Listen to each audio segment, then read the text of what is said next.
Okay, okay, okay, okay. Let's see. All right, we're at super low quality, and also the stream latency, like the latency, is super distant.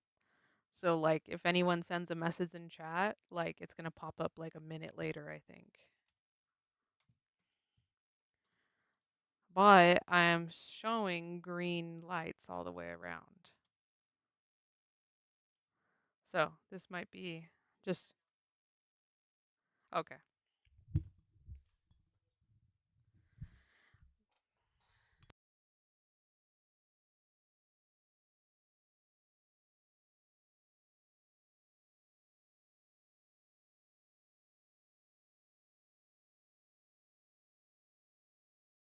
Okay, okay. Let's get started for reals this time. I think stream health is good. Like I said, the latency is going to be pretty long, I guess. Wide. I don't know. Okay, but either way, we got homework to do and we are going to get into it right now. I hope everyone's having a good Thursday. Yeah, this is so deep fried stream. Um, Happy Thursday. It is April 9th, 2026. We are reading Political Parties, Chapter 11 for class today. We are going, I think it's about, what was the title of the chapter? Hold on. Oh no. S- Okay. Chapter 11, Party in General Elections.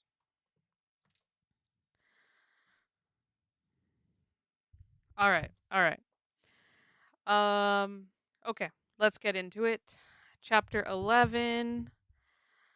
Oh yeah, the questions that we have to answer are I have them right here. Let me type them in chat real quick.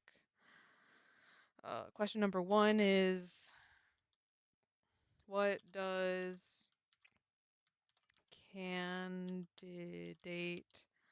driven and party driven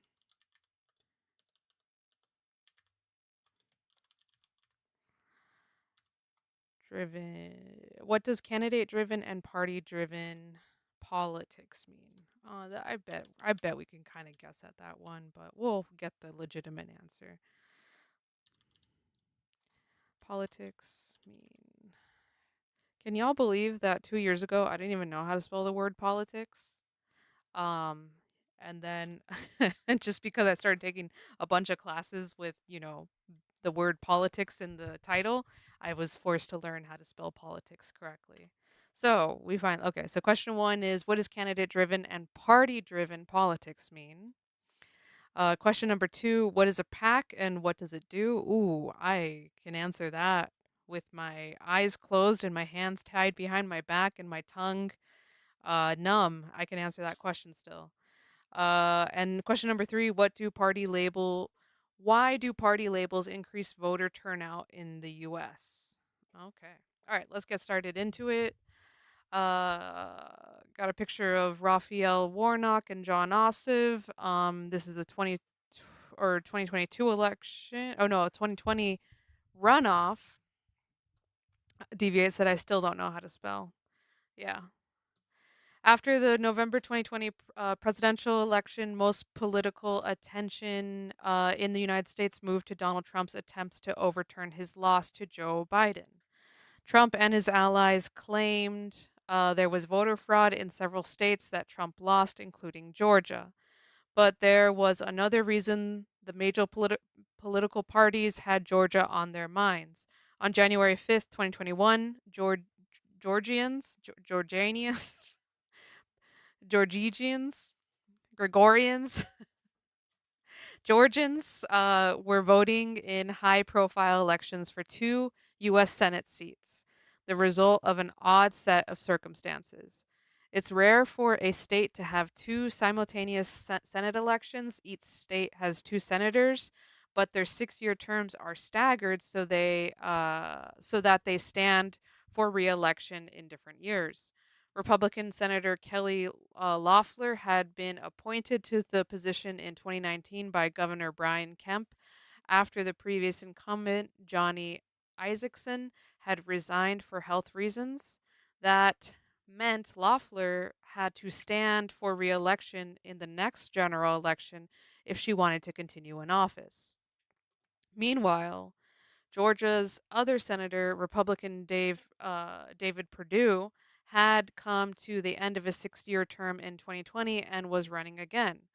Georgia also had unusual election laws. If no candidate receives a majority of the vote, the top two voters go off into a runoff election. Oh, that kind of sounds like a jungle primary, but um,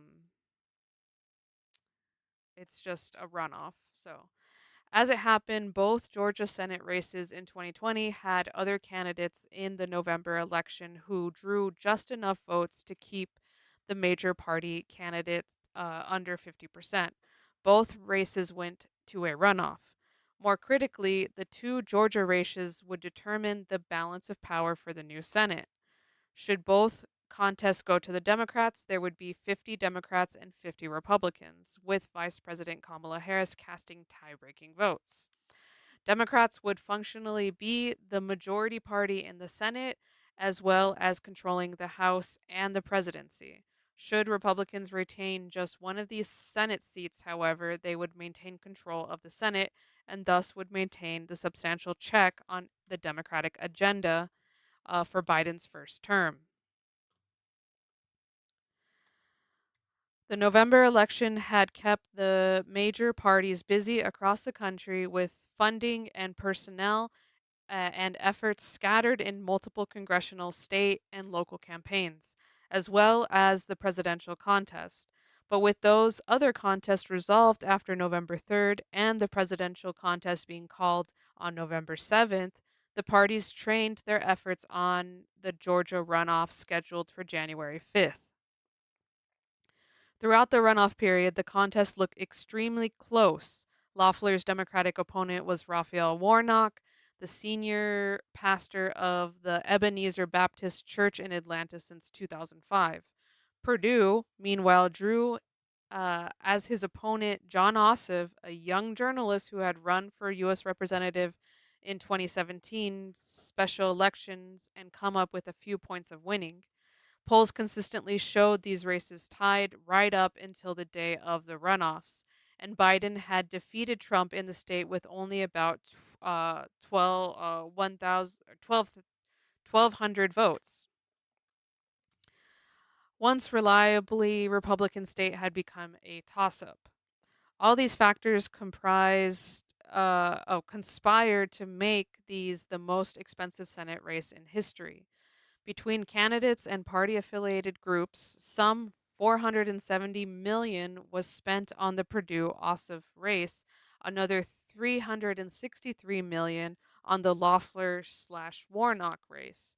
The national parties themselves, including the Democratic Senatorial Campaign Committee and the Republican National Senatorial Committee, the DNC, the RNC, and other organizations devoted tens of millions of dollars to these contests, and the contests themselves turned heavily on major national issues, including the COVID-19 pandemic and relief efforts. Trump's efforts to overturn his loss to Biden, a presidential veto of major defense bill, and the competing visions of the parties for governance. Oh, I read that sentence so wrong. Oh well. For all the reasons outlined above, elections like these are typical. Still, the two Georgia Senate runoffs provide numerous examples of the sorts of things parties typically do in a general election. This chapter will examine these sorts of activities and the influence they have and don't have over election outcomes. We'll talk about the differences between candidate centered and party centered campaigns. Oh, that's the first question, as well as the resources candidates need to be competitive in elections and the role parties have often played in providing those resources. We'll look at the importance of campaign finance and fundraising tools candidates and parties use today. We'll also examine the contributions of parties by looking at some side by side examples of elections with parties and elections without them. The final section of the chapter will go through some modern examples of campaigns that illustrate the various roles, both subtle and unsubtle, that the parties play.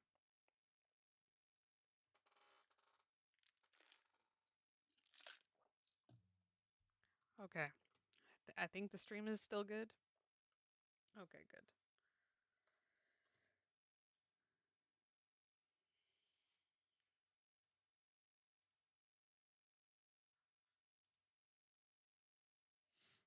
All right, give me just a second here.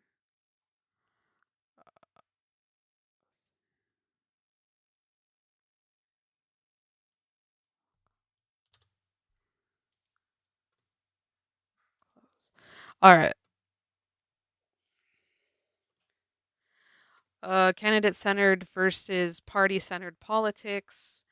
In this example of the Georgia Senate runoff, described above, who do you think was in charge of the events in the campaign? Did the party structure the events determining who got to run in the election and what sorts of resources they had? Or were they candidates basically in charge of their own fates? Whether American politics is candidate or party driven is longstanding debate in American political science.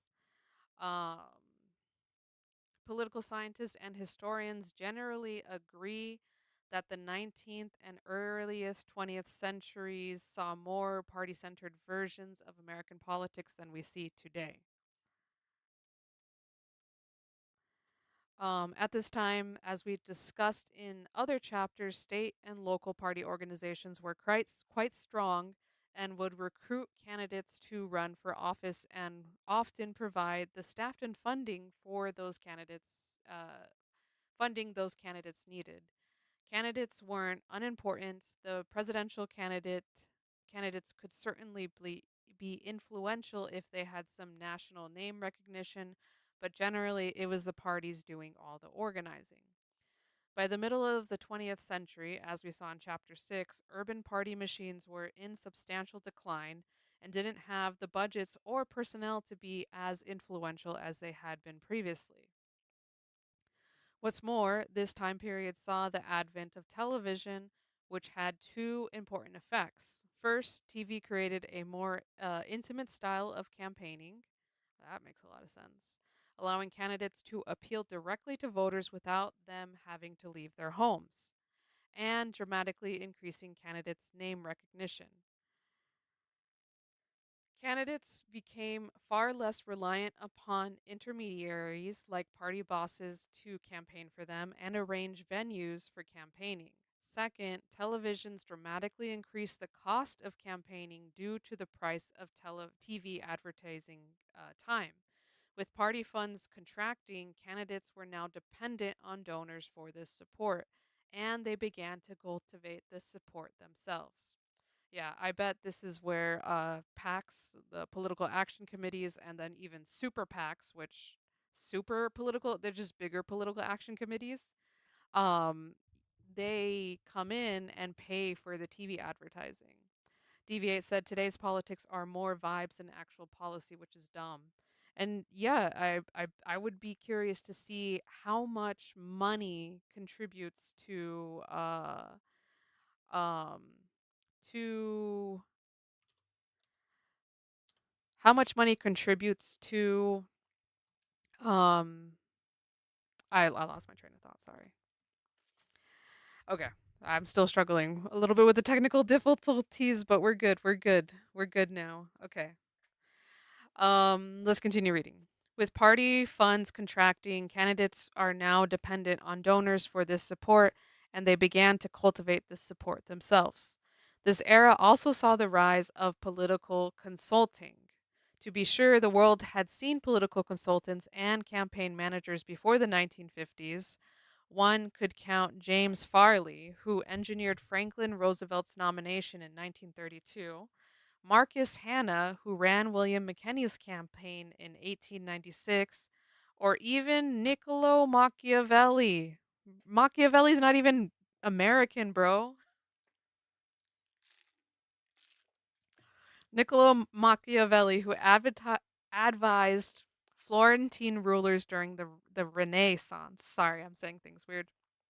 But yeah, okay, I guess, yeah, we want to count Machiavelli as. I wish I had the book right here, but it's on the shelf and I'm not going to jump up and get it, nor am I going to ask my wife to get it either. Um, Sorry, sweetie, I love you.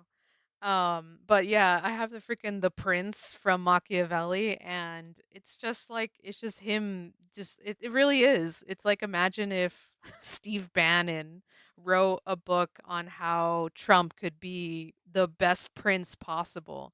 That's basic. I get, yeah, Machiavelli. Okay, campaign manager. I don't know, but advisor. Yeah, campaign consultant. Yeah. If anyone wants to read The Prince, it's actually a really good book. Hey, Bishonen in a box. Welcome in. Sorry I'm late. I just started working out the gym. All right, cool. Hope you have a good workout. We are doing some homework reading. Um, but it should be interesting. We're already talking about Machiavelli.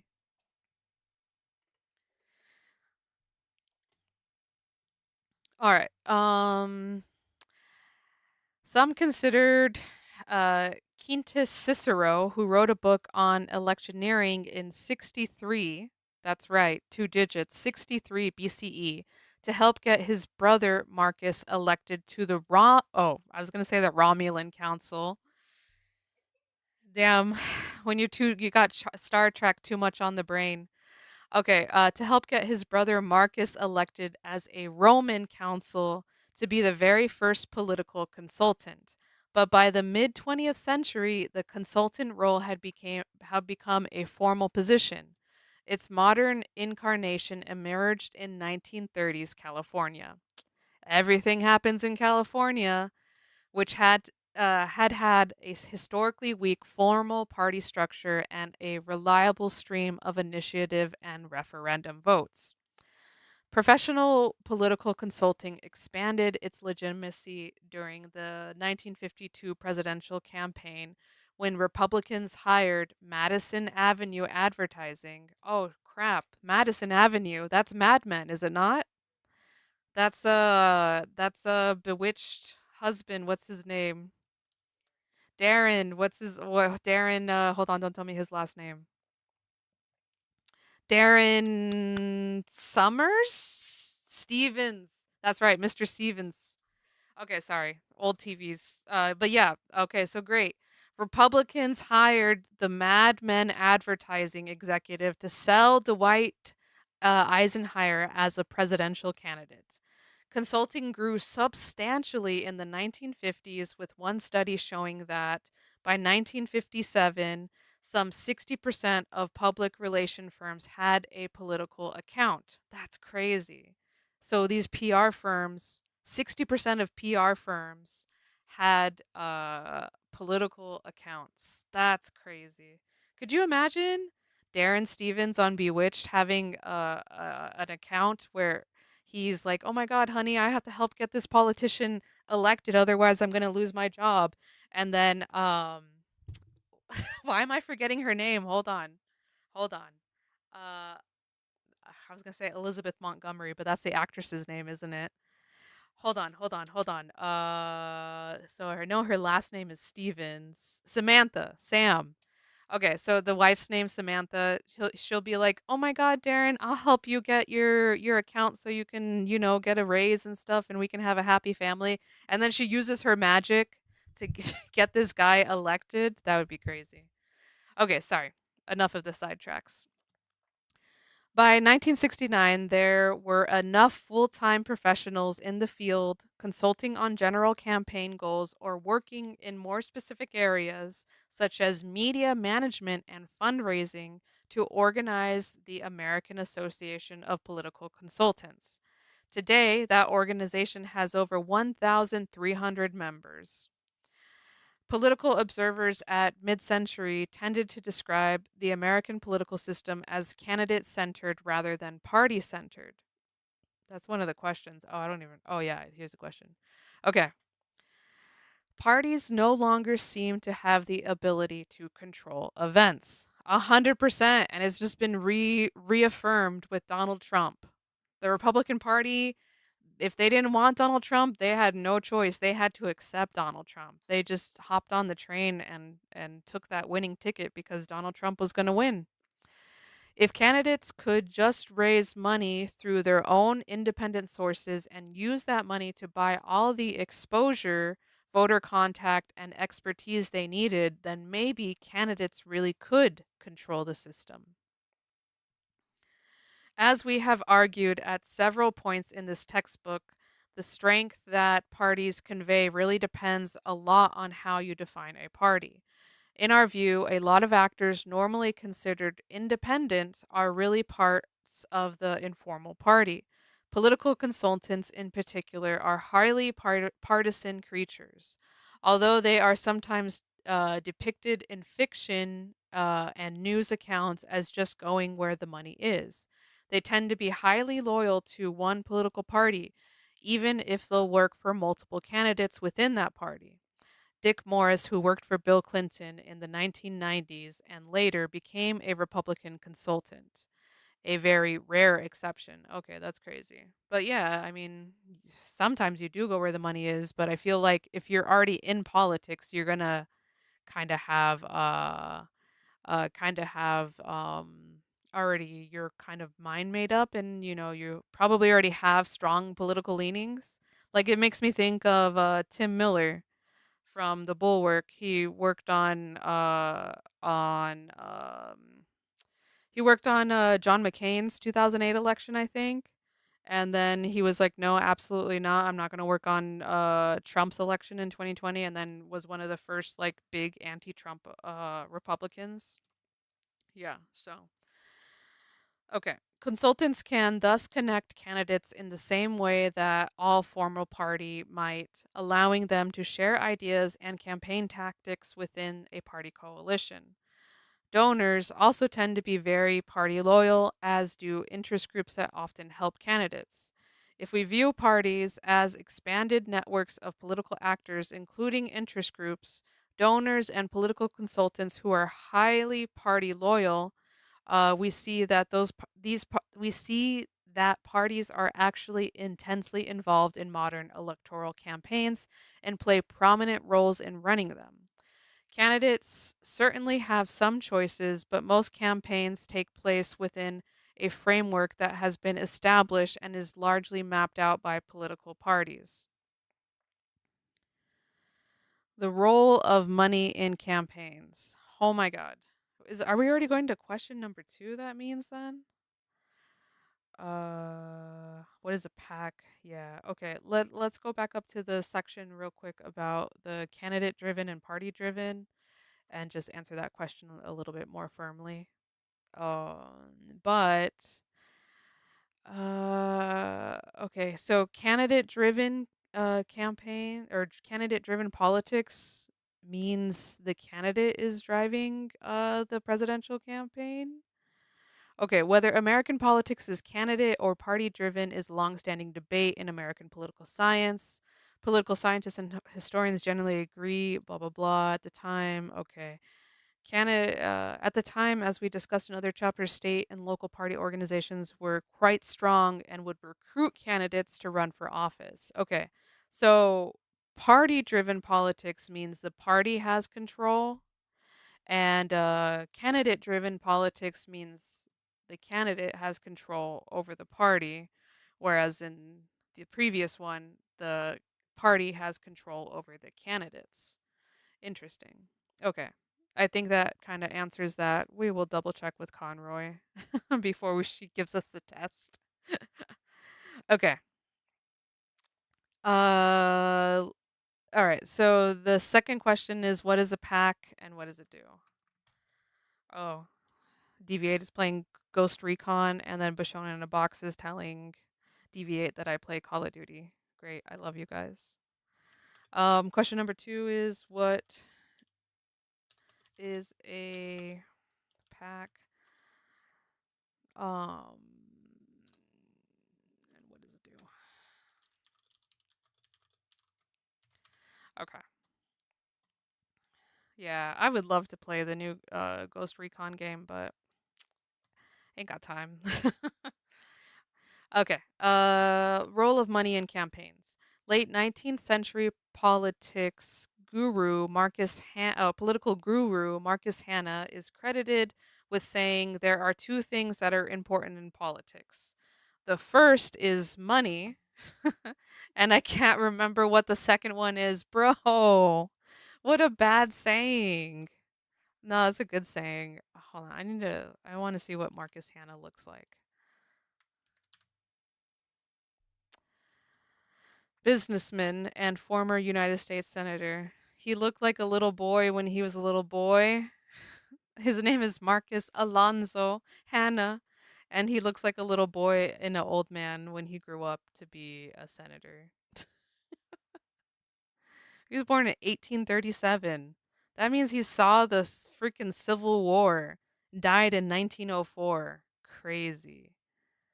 Crazy. American businessman and Republican politician. So that means he was against slavery, or I mean pro abolitionist, I would bet. Oh, he was born in Lisbon, Ohio. Oh, he attended high school with J.D. Rockefeller, and who became a lifelong friend.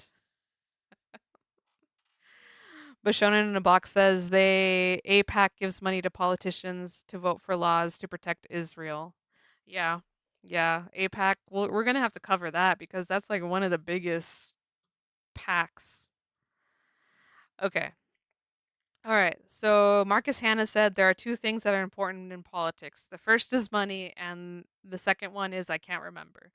Indeed, it's difficult to ignore the political importance of money. Campaigns without it rarely go anywhere, while campaigns with it are at least taken seriously. And one of the ways parties have exerted control over nominations and politicians' careers over the centuries is through their consolidation, centralization, and allocation of campaign money. We discuss the role of money in campaigns in Chapter 7, formal party organizations.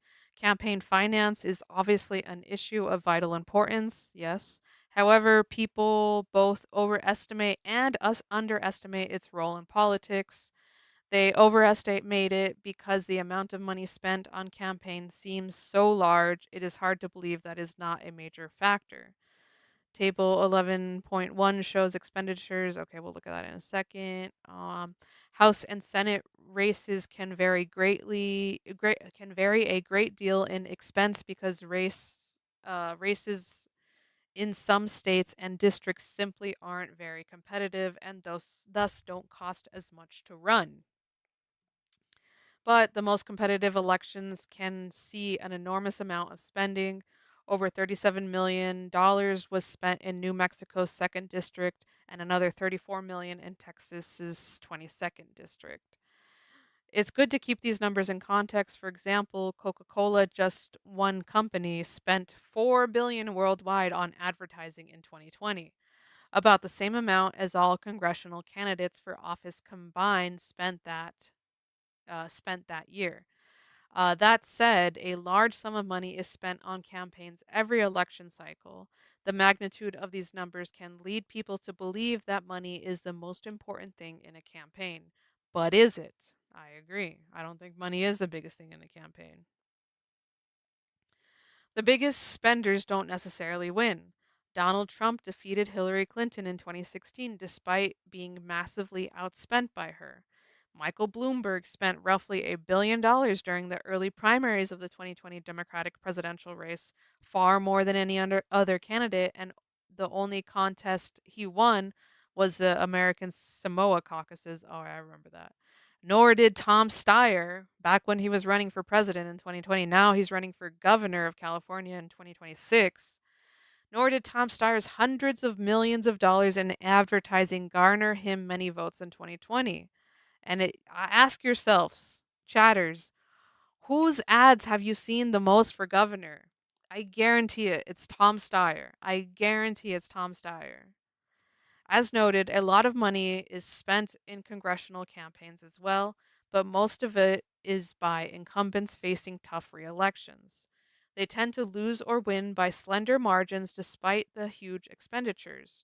Generally, while political scientists recognize the importance of money in elections, they have a difficult time proving that money causes an election to go a certain way. Oh, I'm going to blow my nose real quick.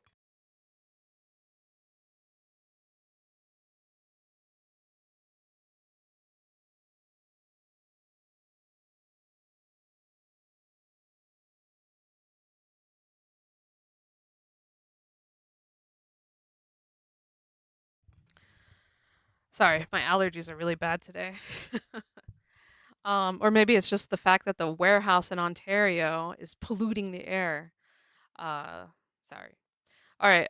Expenditures in federal elections since 1998 in billions of dollars. Okay.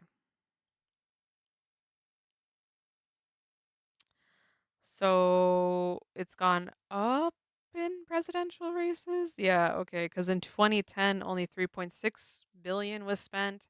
2020, 7.6 billion was spent. Crazy.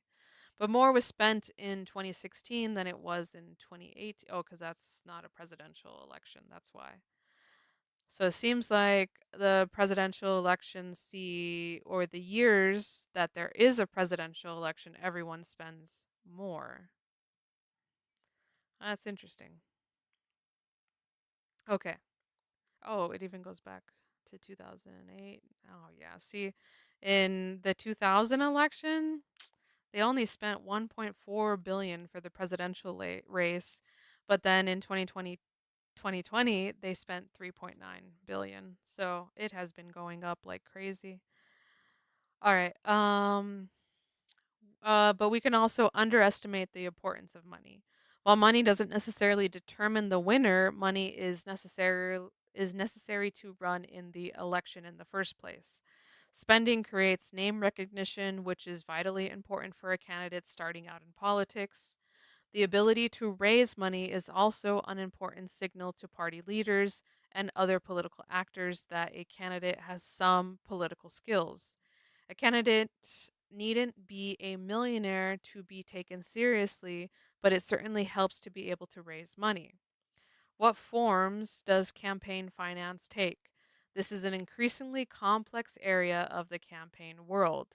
As new laws have brought about innovative ways for money to travel from donors to candidates, below we outline some financial tools available to candidates for office.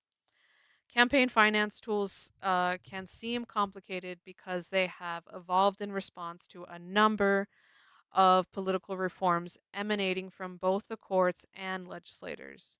These reforms have often been designed to prevent kinds of groups from acting politically or to limit the influence of money in politics. Before the 1960s, for example, it was possible for a party organization to largely fund and staff a candidacy on its own. However, a series of civil service reforms deprived formal parties of the ability to do this. Campaign finance reform enacted in the 1970s limited the abilities of a few wealthy individuals or groups to finance a campaign. So these jobs had to be outsourced further. The Bipartisan Campaign Finance Reform Act of 2002 and several other near simultaneous state level reforms limited the abilities of parties and donors to directly support campaigns.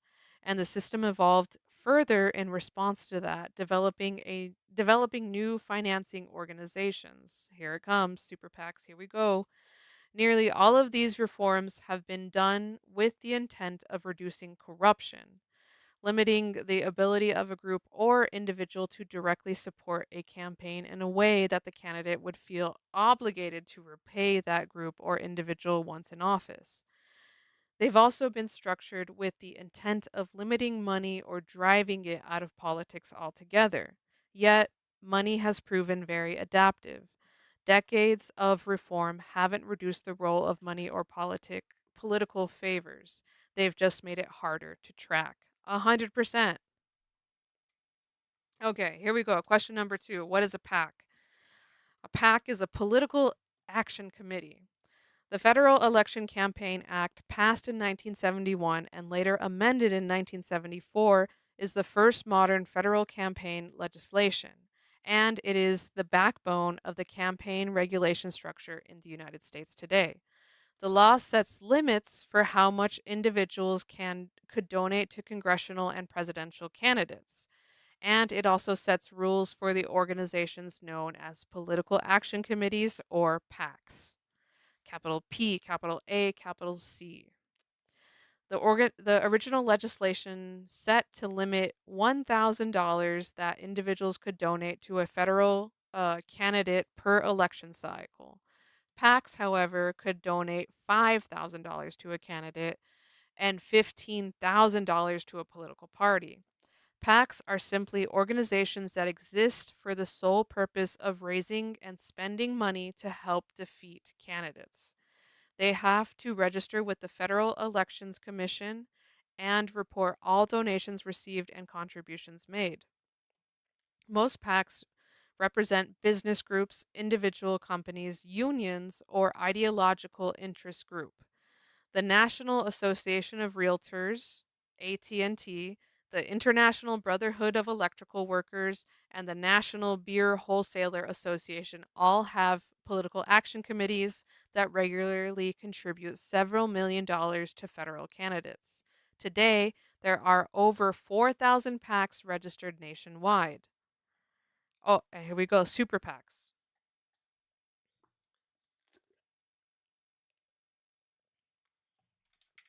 Super PACs emerged from a federal court decision, speechnow.org versus the Federal Elections Committee in 2010. In that case, a U.S. Court of Appeals ruled that contribution limits on what individuals could give to an independent group were unconstitutional. The organizations that operate as super PACs are known as independent expenditure only groups. They can raise unlimited sums from individuals, corporations, unions, and other groups.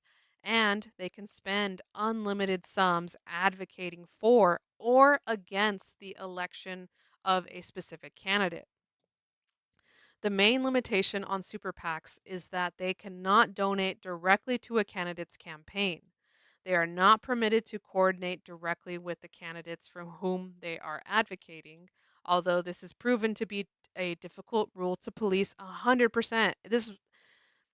This was contested way back in 2011, 2010, 2011. Like, there was super PACs are so bad. Oh, they talk about, okay, here we go. They talk about the Colbert Report and the Daily Show making their own super PAC to show just how crazy it was that super PACs exist. Okay. It's generally not difficult for a super PAC to learn what kind of advertisements a campaign wants and where it wants them aired, even if there are few direct conversations about it. In 2012, comedy show host Stephen Colbert registered an actual super PAC called Americans for a Better Tomorrow. Tomorrow. That's what it was really called. It's like the most procrastinating thing ever, to support his own satirical political campaign. In several shows, he revealed some of the limitations of laws against coordination, especially when he placed his friend, yes, when Stephen Col oh, okay, I'm not going to say it. When he placed his friend and fellow show host Jon Stewart in charge of the super PAC. Stewart would ask Colbert questions about how to allocate the money, and Colbert would claim he couldn't coordinate, while strongly indicating his preferences with facial expressions and hand gestures. A campaign finance lawyer brought onto the show confirmed that this was all perfectly legal. Oh my god, I want to find the clip so bad because I watched this live. I kid you not, I watched it alive.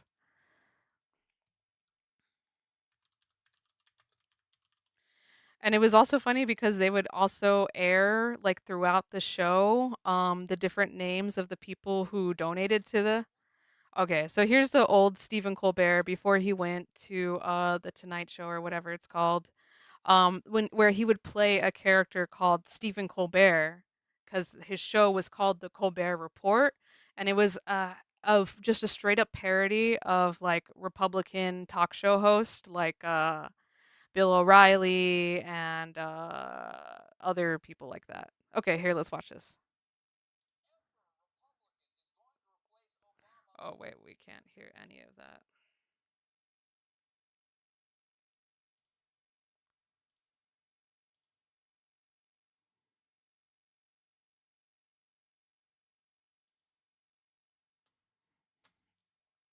We made the Colbert PAC, which is just a regular political action committee. They made the Super PAC a different. My God, this was before Paramount slash Maga Mount owned everything. This was still owned by. Okay, I'm so glad we watched that together. Deviate said, "I wish politicians would take my $1 that I give them so I can get Medicare for all."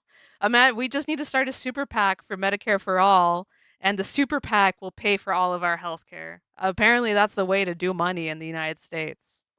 All right, let's get back to the reading. Okay, so we saw this IRL. Restrictions on coordination can be a challenge to some candidates, as much as a candidate might appreciate an independent group running ads on their behalf. Those ads may feature subjects and language with which the candidate is not comfortable. Prior to the March 2016 Republican caucus, the Super PAC Make America Awesome. Okay, the Super PAC Make America Awesome, run by Liz Mayer, ran an ad in Utah using nude photos of Melania Trump. The intent was to create moral panic among the state's conservative Mormon caucus goers and turn their support away from Donald Trump and toward his main rival, Senator Ted Cruz. It's difficult to know how effective the ad campaign was. Trump did lose the Utah contest, but the advertisement drew some negative press for its misogynistic tone. Oh, yes, deviate. We will call it the placenta pack. That is a good idea. Or, nah, we can't do Melania pack. That's probably already a thing. 527s. Oh, great. Is this like 5013C but worse? Okay. Organizations that we call 527s get their name from section of the Internal Revenue Code that describes them. While many organizations can fall under this category, this term usually applies to groups that can raise and spend unlimited amounts of money in elections, but are forbidden to specifically advocate for the election or defeat of a candidate. A fairly early example of a 527 was called Swift Boat Veterans for Truth. Oh my God, Swift Boat Veterans. Where did we hear that from? That was back to the John Kerry thing.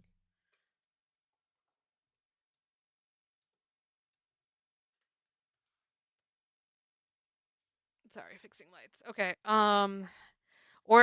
Which organized in opposition to Democrat John Kerry's presidential run in 2004. Kerry had campaigned in part on his record that he received on his record of service of a Navy swift boat during the Vietnam War, for which he received the Purple Heart for wounds he sustained in combat. Melania Robot Pact. A group of veterans who served with simultaneous who served or hold on, sorry, let me read this sentence again. A group of veterans who served with or simultaneous to Kerry organized to raise questions about Kerry's service record, suggesting that he had embellished his valor or his injuries or even fabricated them.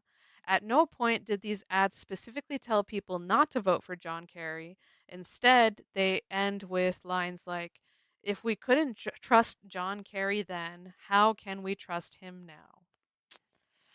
In an ad produced by Swiftboat Veterans for the Truth, which ran during the 2004 presidential campaign, several veterans spoke about their service with John Kerry, claiming that he had exaggerated his valor or his injuries. Crazy. Okay, 501c4s. Ooh, not 501c3s. Okay, so we had 527s, 501c4s. What was the third question, just in case I forget it? Third question is, why do party labels increase voter turnout in the US? Let me write that down real quick.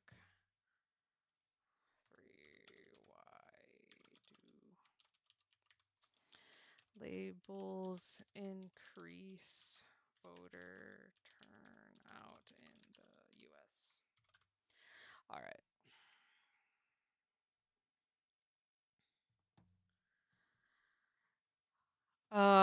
Yet another group defined by the tax code of 501(c)(4 is a type of nonprofit organization that the IRS refers to as a social welfare group.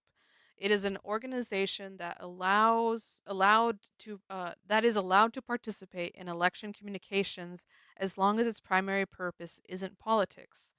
Both the National Rifle Association and the Sierra Club are 501(c)(4s. That's crazy. On the NRA, you already know what the NRA is all about. Sierra Club, we just barely learned what they're about. I guess they're for like nature and stuff and preserving it. So, two sides of a coin under one coin, and that's the 501(c)(4 coin. Okay. What distinguishes the rules for this type of organization is that it's not required to disclose its donors to the public. Crazy. This enables such an organization to disguise whose interest it serves or what its goals are. A 501(c)(4 may call itself a grassroots organization even if it is funded solely by one billionaire, or it may call itself a moderate organization even if it's backed solely by liberals or conservatives. This makes it hard for voters to know how to interpret its advertisements and activities. Oh, this reminds me of the Lincoln Project. If anyone knows about the Lincoln Project, it was kind of confusing for people. What's more, such organizations end up making campaign funds, increasingly quote unquote dark money. The donations that are largely unrecorded and unattributed to donors makes up a substantial portion of campaign spending. It is getting increasingly difficult to know who is funding a particular campaign and to what ends. All of these different organizations and funding mechanisms make it sound like campaign finance is hopelessly fragmented in terms of both how it is regulated and how it is used in actual campaigns. How are candidates and parties supposed to craft a winning message if money is being spent in different directions and by different actors, all with their own agendas? Surprisingly, the party's legal disconnect from these independent spending groups doesn't tend to undermine the party's efforts or create chaos. For one thing, even if candidates can't legally coordinate their campaign messages with outside spending organizations, they don't necessarily need to. In an era of strong party polarization and ideologically homogenous party coalitions, the risk of developing an off brand party message are relatively low. In the past, a Democratic campaign that appealed to Northern liberals with pro civil rights messages might have alienated Southern Democrats. Thanks to the greater ideological distinctiveness of the parties, this is less of an issue today. For another thing, outside spending organizations aren't nearly as separated from formal parties as they are often portrayed to be. In fact, many of the people who run these organizations have long-standing ties to the formal parties and some of the key party candidates. To cite a few examples, Emily's List maintains one of the biggest 527s in the 2020 election cycle, spending more than 37 million to help elect female candidates across various races. Its president, Stephanie Skurrock, was one of the finance director of Howard Dean's 2004 presidential campaign. I don't even remember Howard Dean. Oh, he went on to become DNC chair. Oh, he was that guy? The guy that said, yeah! That guy. That guy. Oh my God. Hold on. Dean Howard. Oh, yeah, this is it. This is it.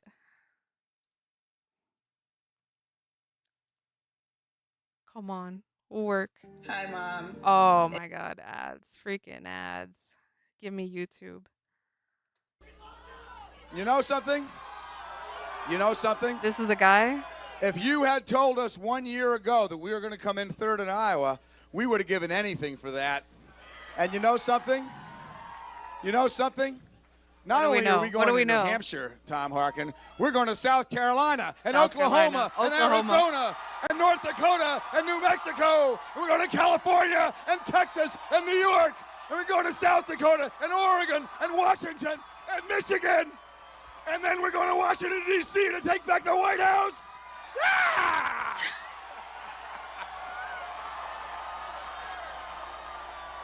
Oh my God! Hold on, let's watch that again. To take back the White House. Ah!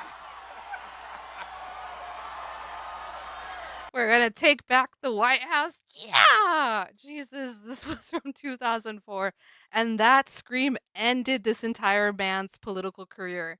Everyone was like, "Oh my God, you were an." All right, DVA. Have a good rest of your day. Thank you for joining us so far. See you later. Okay, back to reading. Back to reading. Oh my God. So yeah, he lost his presidential campaign because of that scream. Thank you, Eagle. Thank you for the Eagle. Have a good one, DV8. Okay, GoPack donated 30.5 million in the 2016 cycle to help elect conservatives. It was run many years by Republican Newt Gingrich. Blah blah blah. We know him. Okay, these are just other examples. Okay, as these yes, he was an eagle. The oh, one day we will get a soundboard and we will do the eagle screech. As these examples suggested, outside groups and funding sources clearly don't undermine the parties. Indeed, such groups often complement party work. We think it is more useful to describe these groups as part of the party. The formal party itself can't do everything and fund everyone, and the formal party of many states are often sharply limited or even prevented from directly aiding candidates in general elections.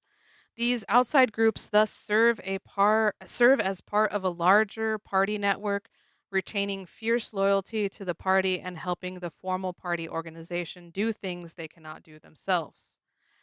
Non-monetary resources. The above examples focus on a particular type of assistance that formal and informal party groups provide for candidates. Money. This is obviously not the only support parties provide, however. As we discussed in chapter 7 on formal parties, party organization can play a substantial role in coordinating and staffing get out the vote efforts.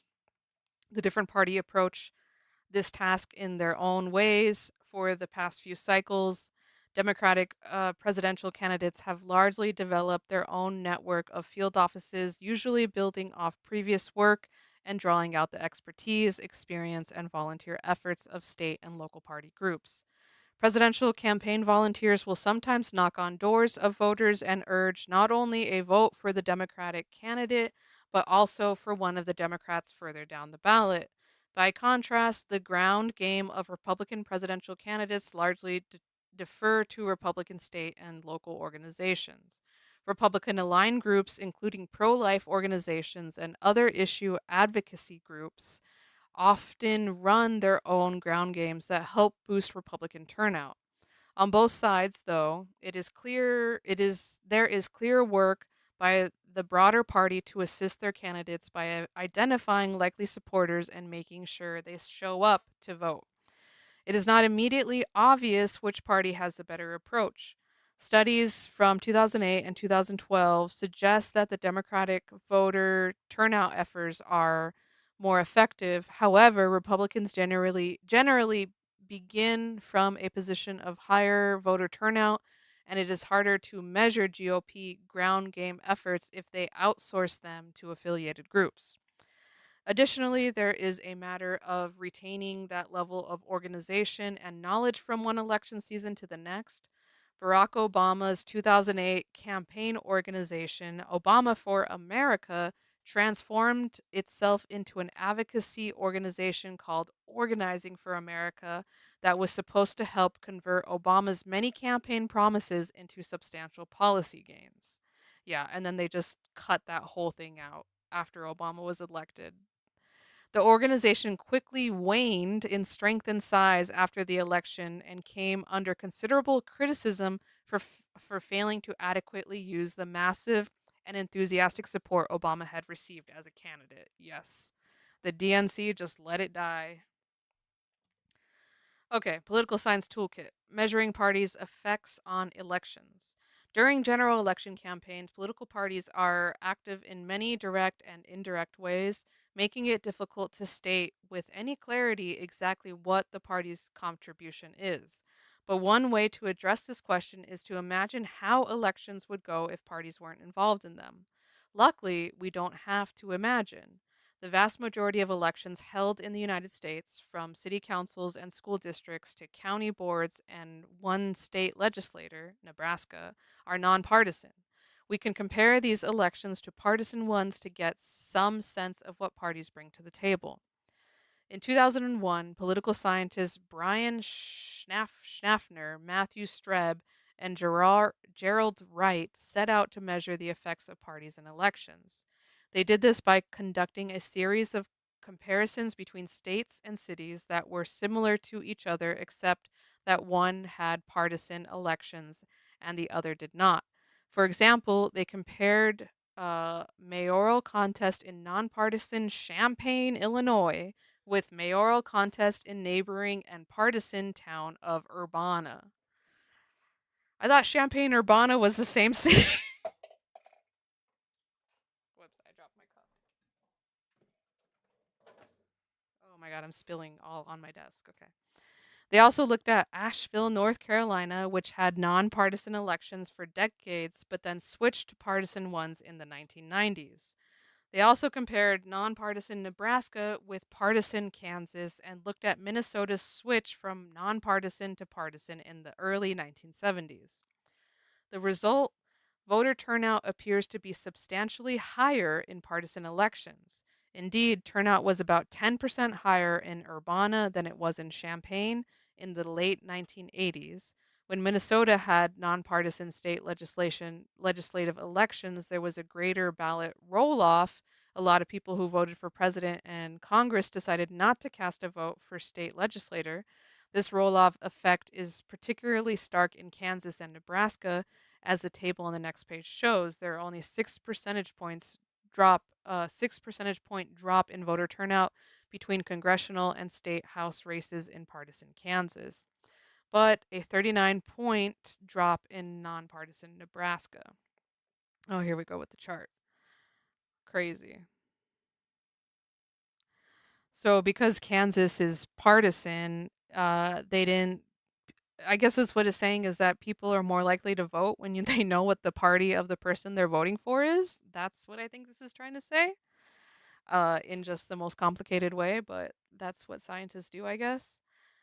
There's good reason for this. Voters start off by not knowing very much about state and local elections, but party labels provide them with a good deal of information. Okay, that's just what I said. Just knowing a candidate's partisanship can tell voters a lot about how the candidate will vote or lead on issues like reproductive rights, taxation, marriage, guns, public works, and many other things.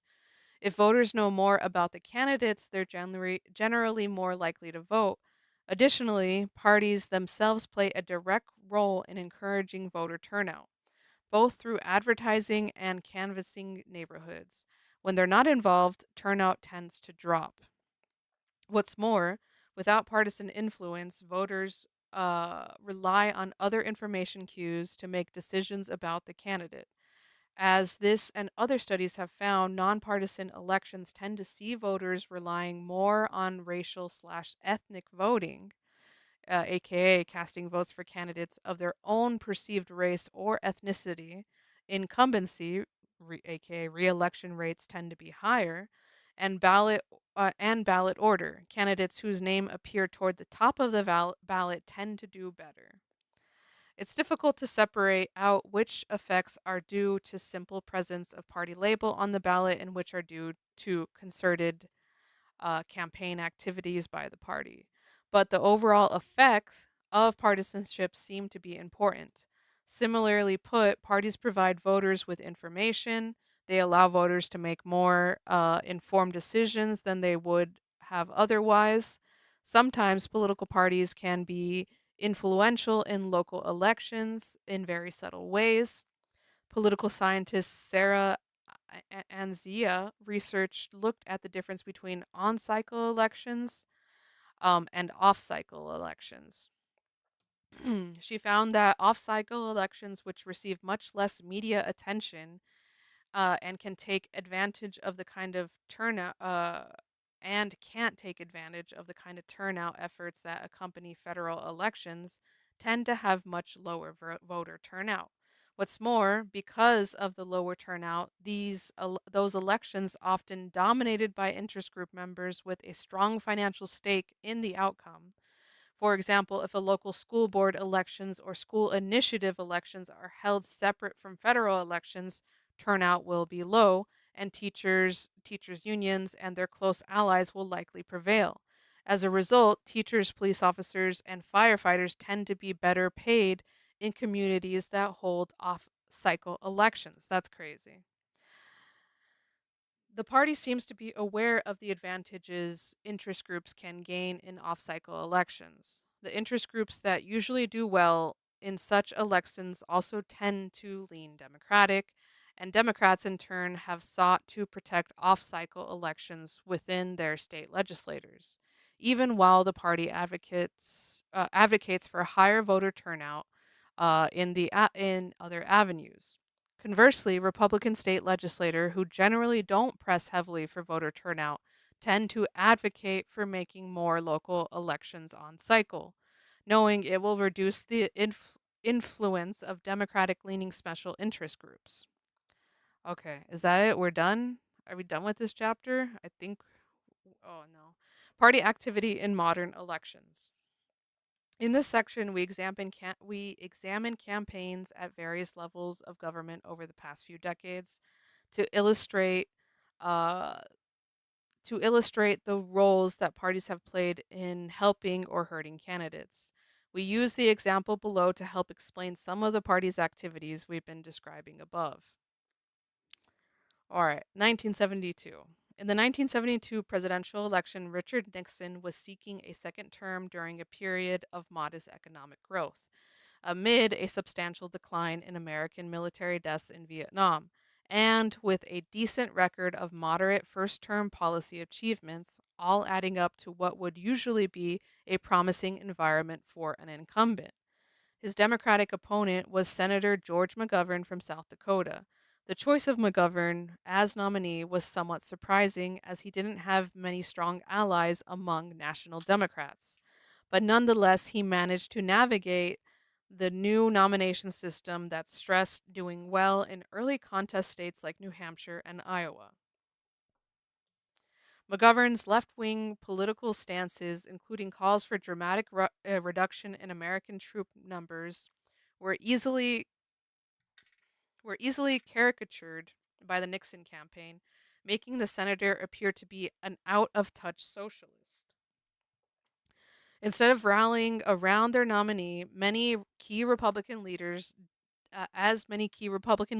did in 2016, several key Democratic constituents abandoned McGovern in 1972.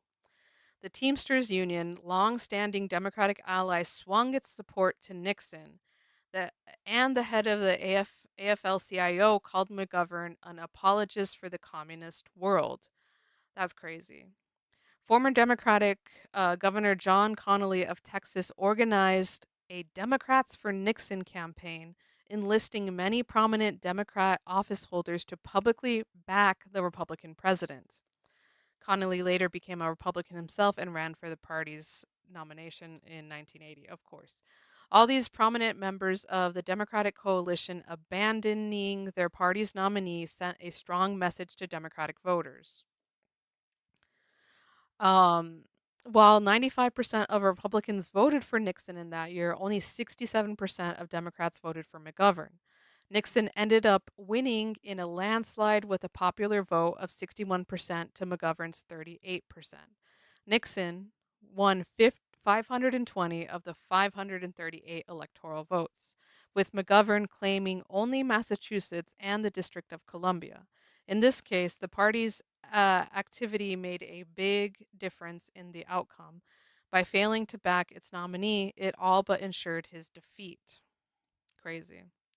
Oh my God, 2003.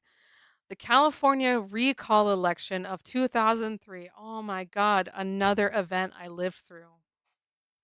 But I was still a little kid, so I didn't remember it that much. I was just like, "Mom and Dad, why do they want to get rid of the governor? What is he doing bad?" This was at the time that we were like right after September 11th. All tensions are high. We're going to war in Iraq and Afghanistan. And then this guy is getting recalled for governor when we probably should have been recalling our president. But that's just my own opinion. Okay. One of the unusual features of California recalls laws is the replacement vote is on the same ballot. So voters in that election saw a ballot with two questions. Should the governor be recalled? And if he is recalled, who should replace him? The second question was followed by a list of 135 replacement candidates spread across 4 pages. This list included a number of prominent politicians, several B minus, C minus, and several B, C, and D list celebrities. Damn, they had D list celebrities back then. I thought Kathy Griffin invented that.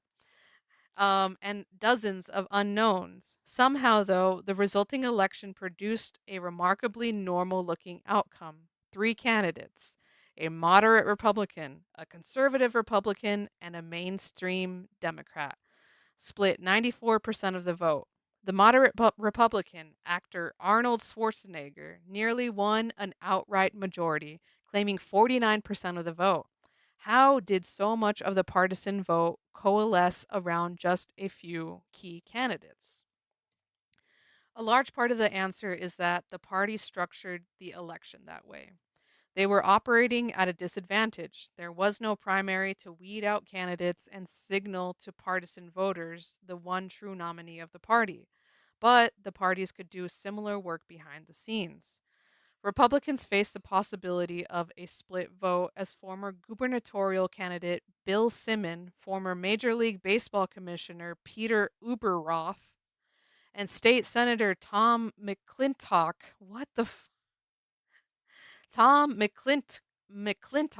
joined Arnold Schwarzenegger on the ballot. All four had statewide name recognition and considerable access to money. But the risk of all four running full throated campaigns was that the Republican vote would be split, handing the election to the Democrat. Republicans within the state party addressed this issue by coalescing around Schwarzenegger. Conservative interest group leader, Republican consultants, and state party officials publicly endorsed Schwarzenegger, and several directly appealed to the other candidates to drop out of the race. Major donors, even very conservative ones, contributed to Schwarzenegger, signaling to other candidates that they couldn't get the support they needed. In the end, Roth and Simon dropped out and endorsed Schwarzenegger. Many of these same party leaders pressured McClintock to drop out as well. McClintock resisted but ended up only pulling 13% of the vote. On the Democratic side, the party's first attempt to discourage anyone from joining the replacement ballot, figuring that the best way to defeat the recall was to give voters no decent Democratic option. Party leaders, prominent Democratic politicians, liberal interest group leaders, and other discouraged potential Democratic candidates from jumping into the race. But Lieutenant Governor Cruz Bustamante, who had a series of long standing grudges with Governor Davis, entered the race. Ultimately, party resources converged on Bustamante as though he were the nominee, providing him the money and the backing he needed to mount a competitive race. It wasn't enough to secure a win, but he did receive 31% of the vote in a crowded field of candidates. This is how Arnold Schwarzenegger won, wasn't it? Jesus. 2006. Recruitment to take advantage of favorable wins. 2006 looked to be a favorable midterm environment for Democrats. The unpopularity of the Iraq War was dragging down President Bush's approval ratings, and Republican members of Congress were plagued with a string of ethical violations, including Representative Mark Foley's text solicitation to under why do always these Florida politicians be trying to text underage girls? Like that's crazy. Okay. But promising fundamentals, the state of the economy, and other background conditions beyond the control of the candidates, which voters will care about, don't guarantee a big victory, which was what Democrats needed in order to take over the House and the Senate. This was where U.S. Representative Rahm Emanuel came in. God damn, Rahm Emanuel, another shady politician.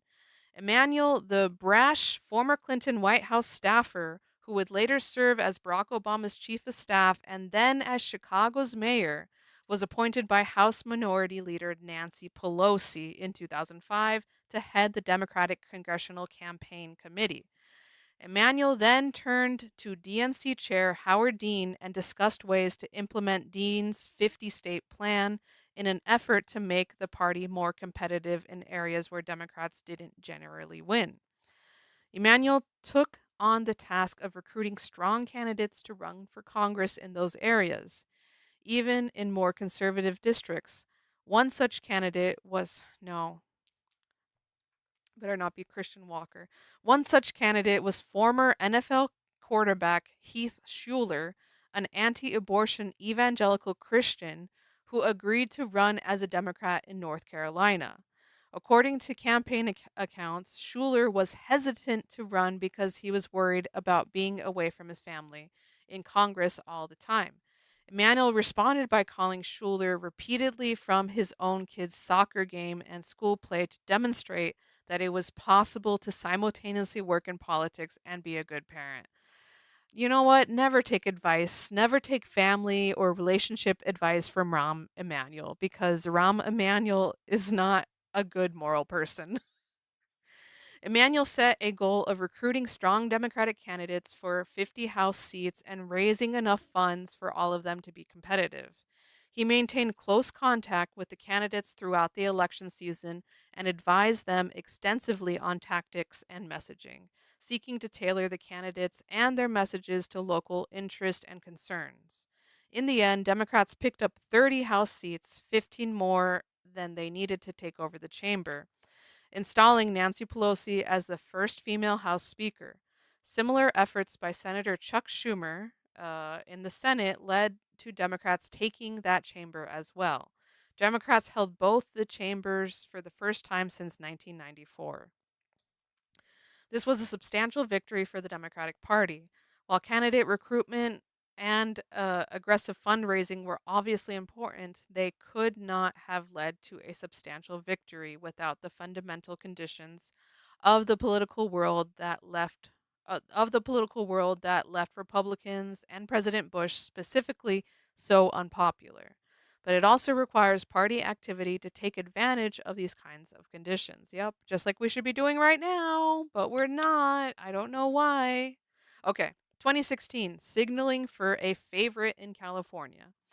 Beginning in 2012, California had begun a new approach to electing partisan candidates to office, known as the Top Two primary. I thought this was called the Jungle primary.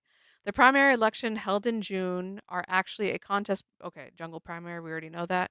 These parties have seen this system as a potential threat to their control over election outcomes. If too many of their own candidates enter the race, that could split their vote and hand the election to the other party. This happened in California's 31st congressional district in 2012, a moderate to left leaning district east of Los Angeles that had been represented by the Democrat Javier Becerra. Four Democrats and only two Republicans ran in the primary. Since the Democrats failed to coordinate and encourage one candidate to discourage others, the Democratic vote was split among four candidates, and the two Republicans moved on to the fall runoff election. So Javier Becerra knows a thing or two about what happens when you don't drop out of the elections. Crazy. Both parties have been more cautious since then and usually issue very clear endorsements for a favorite candidate prior to the primary. This party endorsement has been shown to be associated with a 5 to 10 point boost for the anointed candidate, not as an enormous bump, but certainly a big help in a close contest. There have nonetheless continued to be several interesting same party runoffs at the congressional and state legislative levels, usually in very liberal or very conservative districts. But November of 2016 saw a statewide runoff between two California Democrats for an open U.S. Senate seat. California Attorney General Kamala Harris and U.S. Representative Loretta Sanchez. Sanchez was generally considered more conservative than Harris, and the Democratic Party did everything it could to publicly signal its preference for Harris, both in the primary and the runoff election. Harris garnered the endorsement of the Senate Democratic Party, President Barack Obama, and Vice President Joe Biden, the Los Angeles Times, and the San Francisco Chronicle, Senator Dianne Feinstein, Barbara Boxer, Governor Jerry Brown, a massive number of Democratic state and local office holders, and a host of Democratic club and left leaning interest groups. Sanchez received a number of office holder and newspaper endorsements, but nothing close to what Harris had. In the end, the Democratic leaning state seemed to get the party's message. Harris trounced Sanchez 62 to 38%. Any hopes that Sanchez would win over the support of more moderate Republican voters seemed dashed as many Republicans declined to cast a vote in the race. Only 12.2 million Californians voted in the Senate race compared to the 14.1 million who voted in the presidential race, a roll-off of 13%. Oh my God, if this is another example, I cannot. 20, pointing to the real. Oh no, we can't look at this either. I mean, it's not that we can't look at it, it's just more of the same examples. The party's persistence, presence in the elections. Nah, we already answered all three questions. This is it. Okay, we're done with the chapter. All right. Thank you, everyone, for sticking with me through this busted stream. We struggled. I think we're still dropping frames, and we are at like 480p, but nonetheless, we still streamed. We did our homework. We answered our questions. Hope everyone has a good rest of your day. I'm going to play this on the way out. I have a super PAC, Colbert Super PAC. Yeah. As far as I can tell, the difference between a PAC and a super PAC is a cover letter. Because I formed a PAC, but a PAC can only take so much money and it can only spend so much money. And I wanted to spend unlimited amounts of money and receive, Thank more you, Stardust City Hike. Have a good one unlimited amounts yourself. of money. And so my lawyer told me all I had to do was add a cover letter that said, I intend this to be a super PAC. And it was a super PAC. And it all happened by accident. I just said, maybe let's get the URL, colbertpac.com, just for fun, for my show. And the network called and said, you just bought a political action committee website. Are you really going to get a political action committee? And I said, why do you ask? And they said, because if you do, that could be trouble. And I said, well, then I'm going to do that. All those in favor say aye. Aye. Aye. Opposed? No. Motion carries 5-1. So although we have just taken 2 separate votes, there will be one advisory opinion. Mr. Colbert, you may form your PAC and proceed as the commission has advised in this opinion. Yeah, you, Ted Koppel. Why doesn't Ted Koppel have a super PAC? It is legal for you to have a super PAC and talk about it on the air, and the FEC won't do anything about it. And I could get lots of contributions? You could. You could finally have a voice in America. Don't you want your voice to be heard, Ted Koppel? I feel like such a fool. What I found, the most amazing thing is I found out is that there's almost nothing that's against the law when it comes to spending political money. They're incredibly expensive. Okay. Colbert Super PAC paid for these babies. There's nothing in federal election law that says I couldn't use all the money to buy myself a sailboat. Is that true? That's true. If it's not illegal, you can use super PAC money to buy it. It My could be cause anything. could be to educate people of how big of a boat I have. And I wish that were a joke. But you couldn't keep it for private use, could you? I could, yeah, sure. Really? I could do. Isn't That's what Newt Gingrich has been living on. He's been living on his PAC money. And Sarah Palin. Sarah PAC, the little Right, I vacation she remember took that, with her yes. family last year, where she said Paul Revere, Right. went around shooting his gun. That was all paid for by super PAC money. How much money have you collected so far? Oh, the fun thing about that is I don't have to tell you. Well, you have to tell me who sends it to you. No, not for a while. Well, eventually. Eventually I do, but until then, my major donor is none of your damn business. But every three months. It's every 3 months once you start reporting. But I actually formed this back in July, and I still haven't reported yet. And what can happen to you? What? I could go to FEC jail. But they don't send people to jail. Well, then I guess nothing will happen to me. Well, they can fine you. They can fine me, but they have to actually rule that I did something wrong. And the FEC is a 3-3 organization, and they're far more likely to come to a tie, in which case they say, we don't know whether you've done anything wrong, in which case I can keep doing what I want. You cannot be a candidate and run a super PAC. That would be coordinating with yourself. And that's the problem, folks. Presidential candidates cannot coordinate with super PACs. Are you giving any direction or advice to Winning Our Future, the super PAC? Are you affiliated with them at all? I'm not affiliated with them at all. I don't talk with them at all. There's a bright division between what I do and what any super PAC can do. Super PACs have to be entirely separate from a campaign and a candidate. I'm not allowed to communicate with a super PAC in any way, shape, or form. Super PACs are often run by people close to the candidate. The pro-Romney super PAC, Restore Our Future, was founded by Romney's lawyer. Winning Our Future, the Newt Gingrich super PAC, is run by a former Newt staffer. And the Rick Perry super PAC, Make Us Great Again, was started by Mike Toomey, who was Perry's chief of staff and co-owns an island with Dave Carney, Perry's chief strategist. And I briefly kind of ran for president in South Carolina in January. Yeah. So I gave it to this guy who I barely knew, named Jon Stewart. Trevor, is being business partners a problem? Being business partners does not count as coordination legally. Great. All right, all right. All right, John, prepare yourself. Here we go. Trevor, if you will. Colbert Super PAC transfer activate.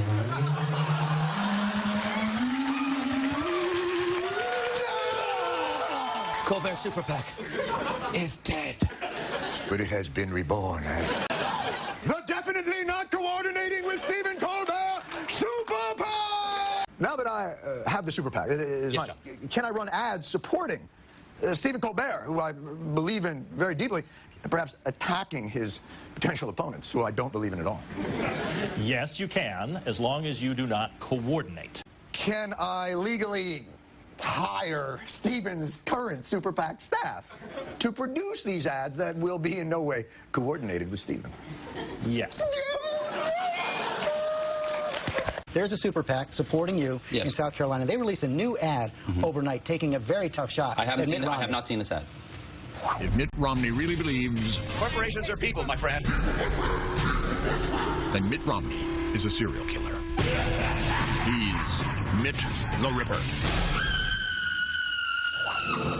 Mitt Romney, a serial killer? That's Mitt powerful the Ripper? stuff. That's powerful Doesn't that stuff. cross the line? I have nothing to do with that ad. I have no control over that ad. If anything in that ad is inaccurate, if he did not say corporations are people, and if he did not make his money cutting up corporations, I am not calling anybody a serial killer. I can't tell Americans for a Better Tomorrow what to do. It's not my super PAC, George. It's the super PAC of, I hope I'm pronouncing this correctly, Jon Stewart. I believe it's a soft T. I don't have a super PAC anymore. That's Jon Stewart's super PAC. It's one of the reasons why it was so hard to form this exploratory committee, George. I had to give away my super PAC. that's my baby. You know how hard it is to give away your baby? That hurt. Now imagine if that baby also had a whole lot of money. How much harder would it make it to give away your baby? Because you might get the baby back, but it may not have the same amount of money when you gave the baby away. What will become of the money?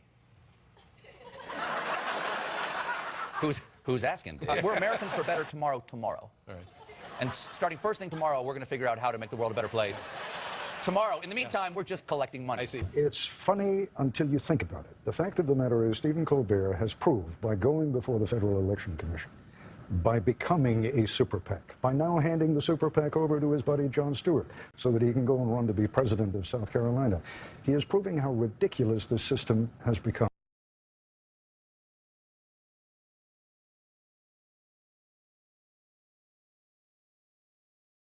Colbert Super PAC. Thanks to the Supreme Court Citizens United ruling, super PACs can take unlimited donations as long as they don't coordinate with campaigns and they reveal their donors, as I have with my crawl. Colbert Super PAC. Thanks to